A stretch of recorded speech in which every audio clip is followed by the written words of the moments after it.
Get the bench. We start with Nola. Nola the shop dog.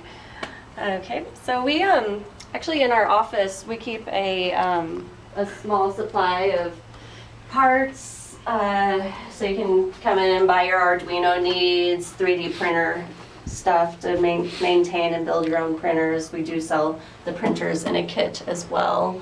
It's just some basic things for people to use now that there's no Radio Shack and everything else you buy from China and have to wait a month. So we try and keep a convenience section for people to play with. Local filament, that's made right here in Garden City, which is pretty fun. And then we keep that in the office so that we can lock up at night, and our members, some of our members are all access, they can come in after hours and that'll be safe and locked up, but they can still use the shop area. We do wide format printing, 10 color archival inks. There's a couple examples of black and white and color prints it puts out. So we can run the fun papers through this machine too, like the stretchable canvases and the watercolor papers. It's supposed to last 200 years without fading. I don't think any of us will live long enough to see that to fruition though. Have a series of 3D printers for use for our members and for hired out jobs. We use the Prusa i3, use these four. These ones are kind of just, this one's somebody's project, and I call this one our headache. Graham's been working on it intermittently to get it to do its thing, which is a really fun idea. It's one of those tricolor ones. It'll do 3 colors of filament at once, and so you can layer your prints in one file, or it will actually melt the filament together to create a tie-dyed effect. So it's a fun idea, but we don't use it. So we use these ones, and we've been really happy with them. And those are the ones that we sell. The colors are just for classification of the individual unit, or? They're up on a server, so you can, we power all of our prints through a Raspberry Pi up on the server, so you log in and you know which printer you're using based off of gray, yellow, or blue, or white. And they're all wired up with webcams too, so you can go online and see how your print's doing if you're not around here. It's pretty fun. So this is a plastic mold injection machine that one of our members is building. They've gotten it to extrude piles of unicorn poop, as I call it. I wish I had an example here, but they've just been taking scraps of 3D filament print jobs and putting it in, so it comes out like this colorful swirl of melted plastic. So they just need to build some molds and get that rolling a little more. We have some pottery stuff. We let our members use the wheel all they want. Charge $5 for a half shelf on the kiln, so we can stack that up and keep it affordable for people to come in as hobbyists and learn more. A couple general use computers. We keep a bunch of free software on there like Inkscape and GIMP and Fusion 360 so that people can use the programs here if they need, and then they can go home and download them to their computers as well and already have some familiarity with how they work. Looks like a 3D scanner there too, yeah? Yeah, I've never used it, so I can't really say much about that one. I know that it will do very small things. It doesn't have a very big capacity. This is a vacuum dry mount press. It's what you would see in a frame shop for mounting prints to foam core before they put it in the frame. Graham and I started a custom jigsaw puzzle company 15.5 years ago. So we use this for our jigsaw puzzles. We mount our prints to mat board, and these are customers, so confidentiality. Okay. So that's why we have this equipment, and we use the lasers to cut our puzzles. That's actually where the Makerspace came from. We had all this cool equipment, and the fad and the whole fun of puzzles kind of went on a downswing with the economy crash a handful of years ago. And since then, we haven't been using our stuff full time like we used to. So we decided to add in the 3D printers and CNC and a couple other things and expand into a makerspace so that other people can come and use our equipment. So this is our laser.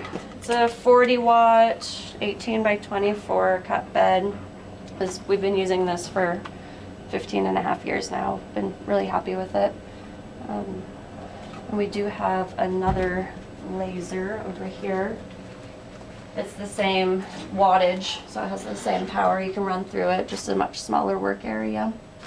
And it's a little bit trickier to use, but if you do just have little things that you're doing, it's an affordable way to go.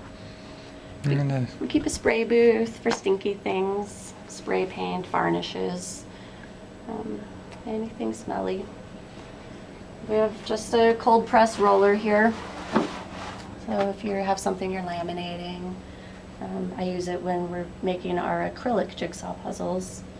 I laminate our prints to stick to our acrylic. I'll have to show you an example of one of those. They're really cool. Packing stuff, we let our members use our boxes and packing materials for free in case maybe they sell stuff on Etsy and ship out a lot. And they can just come use our stuff. We have this classroom space back here, so it's kind of like a flex space. We have multi-purpose. I do painting classes back here. We have the green screen for video use.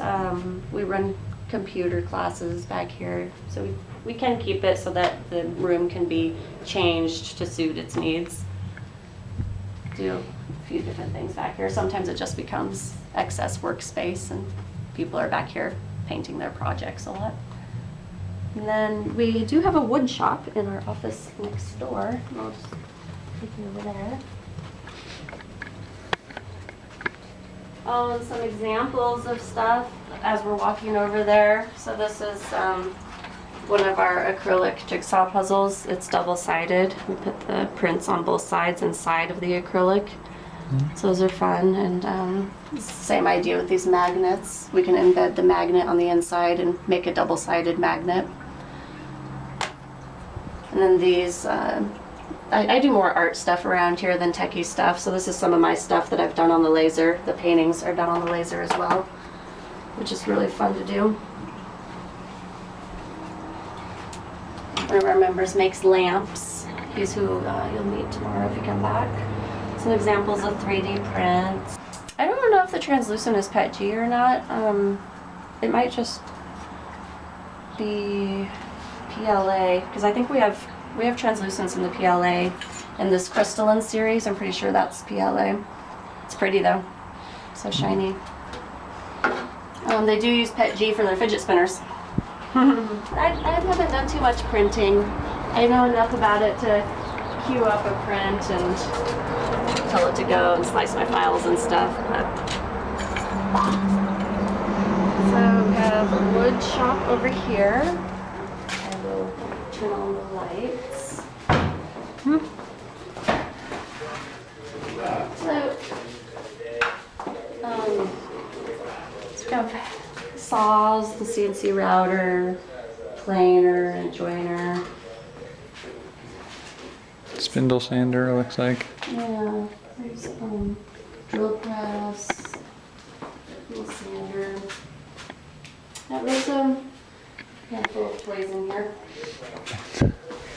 Keep a bunch of scraps for people to use as they want. I wish I had some more examples of these. One of our members has been making these bog chairs. Oh yeah. So he had a handful of them finished, lined up here for a while, and they come out really cool. He doesn't have any finished ones here right now though. Well, that's our entire space. We've found that getting people in here for classes has been probably the most beneficial thing in getting the word out for us, which has also been hard. We tend to see a lot of people coming in requesting certain classes, showing interest in certain age groups of classes, and then we'll put in all the work to get it ready and then nobody signs up. So it's like, it's been a few headaches. We are young though, and we're still getting the word out that we exist down here in Garden City. Since we try and go the cheap route. We don't have any money for a lot of advertising or anything, which I think is common in makerspaces. It's gonna be, once we put doors on it, we're gonna charge for rentable locker space, but right now we tell people you can just use it. We do have cameras throughout, so if something did turn up missing, we'd be able to look back in the footage and see what happened. And this bench was made here in the wood shop. It's pretty fun. He actually made 3 of those, I believe. We left one here.